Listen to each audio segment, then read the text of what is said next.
జనవరి 10వ తేదీన ప్రపంచ నవ్వుల దినోత్సవం శుభాకాంక్షలతో.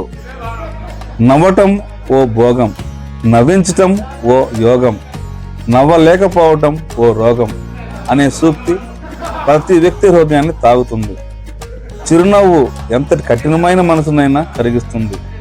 చిరునవ్వుతో ఎదుటివారి మనసును జయించవచ్చు. మానవుడికి లభించే ఉచితమైన మందు నవ్వు. చిరునవ్వు మానసిక ఉల్లాసమును, ఏకాగ్రతను పెంచుతుంది. ఎల్లప్పుడూ చిరునవ్వుతో ఉండే వ్యక్తి యొక్క ఆయు ప్రమాణం కూడా పెరుగుతుంది. బాధలో ఉన్నప్పుడు కూడా నవ్వుతూ ఉన్న వ్యక్తి నిజమైన ధైర్యవంతుడని అనిపించుకుంటాడు. సమస్యలను కూడా సులువుగా ఎదుర్కోగలడు. అందరూ నవ్వండి, నవ్వించండి, ఆరోగ్యంగా చిరకాలం జీవించండి. మీ మాస్టర్ తాళూరి అశోక్.